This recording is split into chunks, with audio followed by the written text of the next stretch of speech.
ഓം നമോ ഭഗവതേ വാസുദേവായ. ഹരിമുരളീരവത്തിലേക്ക് എല്ലാവർക്കും സ്വാഗതം.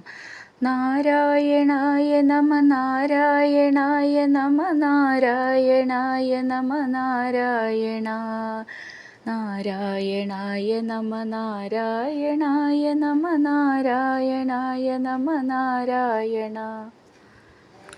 ഇന്ന് നമുക്ക് 3ഉം 4ഉം ശ്ലോകങ്ങൾ പഠിക്കാം.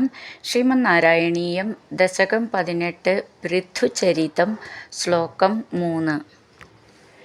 സംപ്രാപ്തേ ഹിതകഥനായ താപസൗഖ്യേ മത്തോന്യോ ഭുവനപതിർന്ന കശ്ചനേതി തുന്നിന്ദാവചനപരോ മുനീശ്വരൈസ്തൈശ്ശാപാഗ്നൗ ശലഭതശാമനായിവേന. ഈ ശ്ലോകം എങ്ങനെ ചൊല്ലുമെന്ന് നോക്കാം.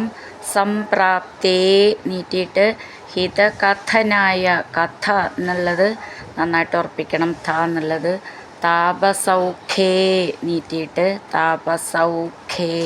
ഖ എന്നുള്ളത് മേഘം എന്നുള്ളതിൻ്റെ ഖ എന്നാണ്, നന്നായിട്ട് ഉറപ്പിച്ച് പറയാനുള്ളതാണ്. മത്ത അന്യോ ചേർത്തിട്ട് മത്തോന്യോ ഭുവനപതിർന്ന കശ്ചനീതി. ഭുവന ഭൂ എന്നുള്ള അക്ഷരം നന്നായിട്ട് ഉറപ്പിച്ച് പറയണം. ഭുവനപതിർന്ന അത് ചേർത്ത് ചൊല്ലുമ്പോൾ ന എന്നുള്ളത് ഡബിളായിട്ടുണ്ട്. ന കശ്ചനീതി കശ്ച ശ ച എന്നാണ്. കശ്ചന ഇതി ചേർത്തിട്ട് കശ്ചനീതി. ത്വത് നിന്ദാവചനപരോ ചേർത്തിട്ട് ത്വന്നിന്ദാവചനപരോ. ത്വന്നിന്ദാവചനപരോ നിന്ദ നാദ എന്നാണ്. മുനീശ്വരൈ തൈ മുനീശ്വരൈ തൈ ചേർത്തിട്ട് മുനീശ്വരൈസ്തൈ. അവിടെ വിസർഗമുണ്ട്. മുനീശ്വരൈസ്തൈ. ശാപാഗ്നൗ വിസർഗമില്ലാതെ നമ്മൾ ചേർത്ത് ചൊല്ലുകയാണെങ്കിൽ ശാപാഗ്നൗ ശാന്ന് ഡബിളായിട്ട് പറയണം. മുനീശ്വരൈസ്തൈ ശാപാഗ്നൗ. ഗ്നൗ ഗ ന എന്നാണ്. ശാപാഗ്നൗ ശലഭദശാം അനായി ചേർത്തിട്ട് ശലഭദശാമനായി. ഭ എന്നുള്ള അക്ഷരം നന്നായിട്ട് ഉറപ്പിച്ച് പറയാനുള്ളതാണ്. വേന അവിടെ വിസർഗമുണ്ട്, അപ്പം അങ്ങനെ നിർത്തണം. സംപ്രാപ്തേ ഹിതകഥനായ താപസൗഖ്യേ മത്തോന്യോ ഭുവനപതിർന്ന കശ്ചനേതി തുന്നിന്ദാവചനപരോ മുനീശ്വരൈസ്തൈശ്ശാപാഗ്നൗ ശലഭദശാമനായിവേന. അടുത്തത് 4ാമത്തെ ശ്ലോകം. തന്നാശാത് ഖലജനഭീരുകൈർമുനീന്ദ്രൈസ്തന്മാത്രാ ചിരപരിരക്ഷിതേ തദംഗേ ത്യക്ത്വാഖേ പരിമഥിതാദഥോരുദണ്ഡാദോർദണ്ഡേ പരിമഥിതേ ത്വമാവിരാസി. ഈ ശ്ലോകം എങ്ങനെ ചൊല്ലുമെന്ന് നോക്കാം. തന്നാശാത് ഖലജന ഭീരുകൈർ മുനീന്ദ്രൈ. അവിടെ അങ്ങനെ നിർത്തിയിട്ട് ചൊല്ലുകയാണെങ്കിൽ പിന്നെ തന്മാത്ര എന്ന് മതി. ചേർത്ത് ചൊല്ലുമ്പോൾ തന്മാത്ര എന്ന് വരും. ഖലജന ഖ എന്നുള്ള അക്ഷരം നന്നായിട്ട് ഉറപ്പിച്ച് പറയണം.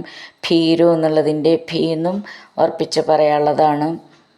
ചിരപരിരക്ഷിതേ ക്ഷ എന്നുള്ള അക്ഷരം നന്നായിട്ട് ഊന്നി പറയണം.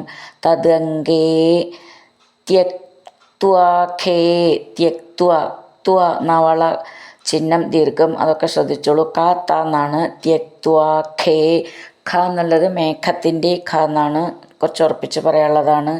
പരിമഥിതാത് പരിമഥിതാത് അഥോരുദണ്ഡാത്.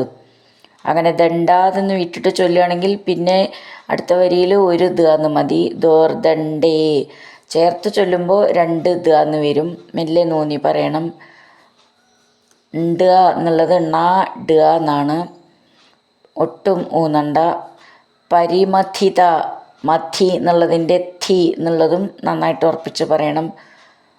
അഥോരു എന്നുള്ളതിൻ്റെ ഥ എന്നും നന്നായിട്ട് ഊന്നി പറയാനുള്ളതാണ്. ദോർദണ്ഡേ പരിമഥിതേ, ഇവിടെയും ധി എന്നുള്ളത് നന്നായിട്ട് ഉറപ്പിച്ച് പറയണം. പരിമഥിതേ ത്വം ആവിരാസി, ത്വമാവിരാസി ചേർത്ത് ചൊല്ലുമ്പോൾ നീട്ടിയിട്ട് വിസർഗത്തോടു കൂടെ നിർത്തണം. തന്നാശാത് ഖലജനഭീരുകൈർമുനീന്ദ്രൈസ്തന്മാത്രാ ചിരപരിരക്ഷിതേ തദംഗേ ത്യക്ത്വാ ഖേ പരിമഥിതാദഥോരുദണ്ഡാത് ദോർദണ്ഡേ പരിമഥിതേ ത്വമാവിരാസി. ഹരിനാരായണ ഗോവിന്ദ, ജയ നാരായണ ഗോവിന്ദ. ഹരിനാരായണ ജയ നാരായണ ഗോവിന്ദ ഗോവിന്ദ ഗോവിന്ദ.